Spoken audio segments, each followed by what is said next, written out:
I'd like to begin today with a story, with a very ancient story. Some of you, in fact, many of you, especially the Indian friends, may be familiar with the story.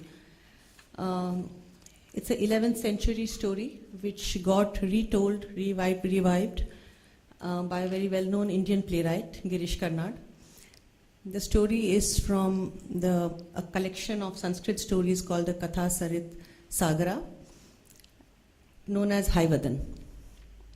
How many of you are familiar with the story? Okay, good. Well, the story goes like this, that there was this rich merchant's daughter, Padmini, who fell in love with a man called Devdutt. Devdutt was a Brahmin, a poet, a man of letters, a scholar, a very fine intellect and mind. And Devdutt too fell in love with Padmini, wanted to marry her, but did not have the courage to go and meet her. And so he got his friend Kapil to go and speak for him and work out the alliance. Kapil was this tall, handsome, strong physique, all brawny friend of Devdutt, who went and worked out the alliance. Devdutt got married to Padmini.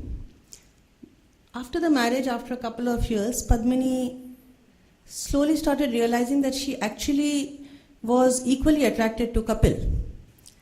And she actually wanted the bronze of Kapil and the brains of Devdutt, the head of Devdutt and the body of Kapil. When Devdutt realized that his wife had these feelings for his best friend, who he loved dearly, on one journey when all the three of them were traveling to Ujjain, near a Kali temple, he confronted his friend and said that he could not tolerate his best friend being in love with his wife, and so he committed suicide. He killed himself, he beheaded himself. As he beheaded himself at the foot of Kali, his best friend Kapil was equally distressed that he had been the cause of the death of his closest friend, and he beheaded himself too. Padmini was suddenly left without both the men that she loved dearly. She was about to behead herself when Kali Mata prevailed upon her and said that, well, I will give you one wish. Within a minute, I will give you just a minute. Within a minute, you take both the heads and place it over the bodies. If you cannot do it within a minute, then they both will be dead and you can also behead yourself. But within a minute, you do this and all three of you will get alive again. Padmini rejoiced, very quickly went, put the head on the bodies, both the bodies, within a minute, and all the three revived. Just a little disjointed effort. Padmini, in her hurry, in her excitement, in her fear, in her insecurity, she had put Kapil's head on Devdutt's body and Devdutt's head on Kapil's body. So, who was Devdutt and who was Kapil? Padmini was left again as much distressed and as much confusion as she was at the beginning. You must be wondering what all this has to do with post-disaster economic recovery and livelihood interventions. And Divya must be getting very distressed that I'm going completely off. The last 2-3 decades of efforts of economic recovery have been a little like this story. A lot of economic recovery and livelihood initiatives are not as rationally thought appropriate actions as we would like them to be, or as our theory suggests that they should be, or as our own understanding and experiences suggest they should be. It is often, like the story, a contest of competing interests. It's often a case of complete confusion, of taking disjointed parts, putting them together, correcting mistakes, trying to put the part and create a whole, trying to ensure, like Devdutt and Kapil, who are alive and well, but were not complete and were confused identities. And often a lot of our livelihood efforts and initiatives, state policies, civil society interventions are always all well-intentioned. But often the part and the whole don't combine as well. And often we find that you will have a range of interventions which conflict with the basic identity of the communities, the people, their interests, who their bodies really were, and placed with transposed solutions from the outside, which often alienates the communities, or alienates the state from the citizen, or alienates development itself and development efforts from post-disaster situations, which are often the best opportunities to revitalize and continue development efforts. I'm therefore not here today to give you all theories, concepts, the rhetoric, and the statistics of economic recovery. You can get all of that from everywhere, and I think on the concepts and theories, there are many people here with far more experience sitting here in this room who would take you through this in the next 4 days. I'm a practitioner who's had the good fortune to work intensively with marginalized communities in normal times and disasters, and also engage extensively with other stakeholders such as governments and other civil society actors. And I've always been struck, wondering why, despite all the collective wisdom, the knowledge, skills, and experience of states, of governments, civil society, and communities, it is still so difficult to do appropriate economic recovery interventions. It's so difficult to do that, and so easy to be unsustainable in the decisions and actions that get taken. Through the deluge of memories I have from various experiences, I remember 2 or 3 very clear voices as we were in the process of rehabilitation, reconstruction, looking at livelihood losses, looking at options and choices before us. I remember in the Kashmir earthquake in 2005, the Jammu and Kashmir government, and the story is of course from the Indian side, which is where I was working. The state government at one stage, out of fear that the winter is upon us and one must quickly reconstruct, suddenly took a decision that they would open up their timber stock, their forest stock, for quick reconstruction and housing. It was completely well-intentioned. It was ostensibly covering the needs of the communities. And there was this, I remember distinctly, this one family of almost 15 people, very poor, who had lost his house, lost his belongings. And here it was exactly for people like him and for families like him that the government was willing to open up its timber stock. And here was this man who was saying, you know, if I'm going to get a house which is going to deplete my timber stock, I don't want it, because you're depleting me of my livelihood source. Which is when that voice was what drove us as a collective to really prevail upon the government at that stage, not to open up the timber stock and to look for other solutions, which were equally sustainable. I shift to Bihar, where more recently a number of us sitting here were all interacting and working with the government after the Kosi flood in 2008. In Bihar, we all know, where the Kosi changes course almost every 200 years, and the governments in Nepal and Bihar have dammed this river, the pun is intended.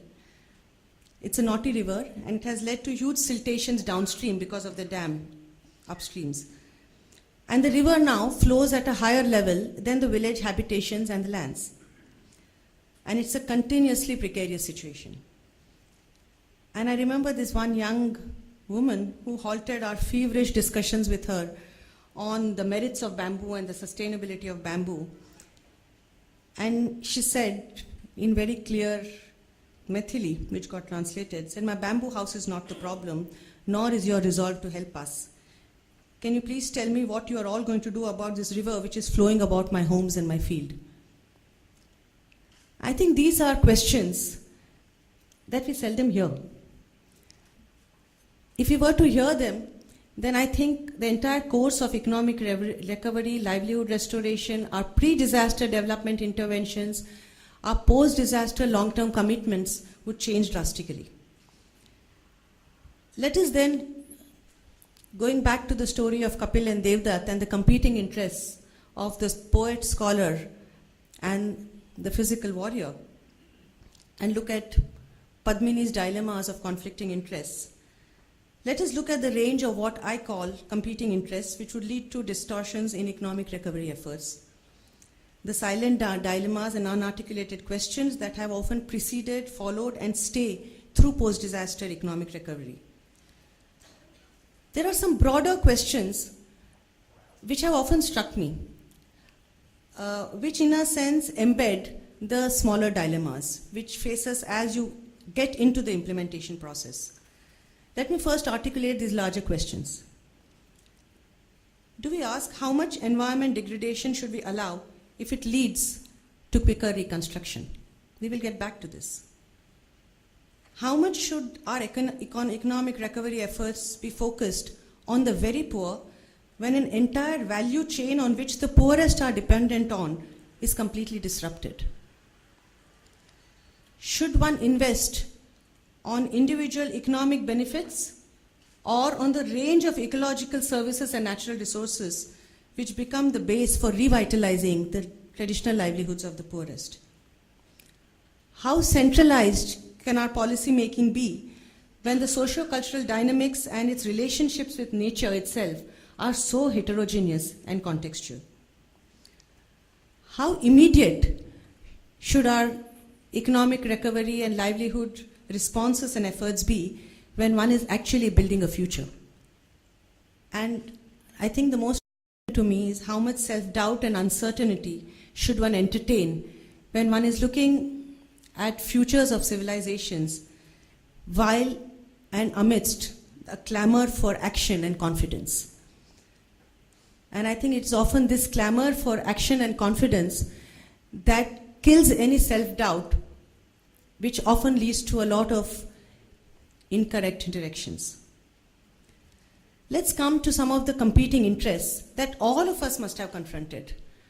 I think the entire range of stakeholders who are in the process of economic recovery in the context of climate change adaptation and looking at livelihoods of the poorest and the marginalized confront. Let's begin with the very first step. I will try and be chronological, but it is not chronological. It is not a linear process.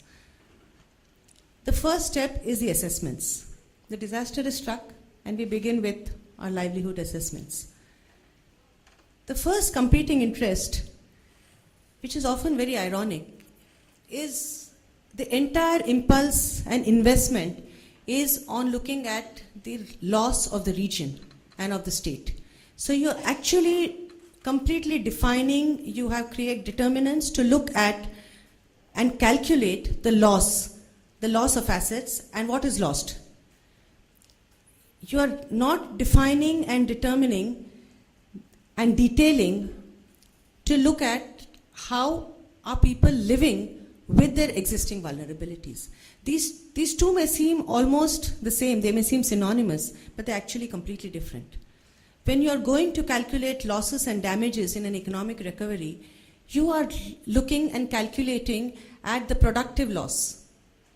When you are looking to see how are people living today in their vulnerabilities and how are you going to assess that, you are looking at how they are now going to combine and integrate their existing scarce resources, which are multiple. It is not just about economic losses, it's looking at cultural losses, it's looking at social losses, it's looking at psychological losses, but how are they now going to be living and how are they living? And do we even have a methodology and a framework to assess how the most marginalized are living immediately and within a few years after a disaster? How are you going to project how they're going to be living? It's easier, and we have developed more refined systems to define losses, because that is very, very clearly economic. So you use economic tools to look at economic losses. But how do you look at socio-psychological, cultural, environmental tools to understand how people are living in a fragile condition? And to me, this is a competing interest. That do you look at how a region has lost, how a state has lost, or do you actually develop ways in which you are able to look at the most micro level fragile situations immediately after a disaster? The second competing interest to me is how do you move ahead? Are you looking at economic recovery as an end in itself?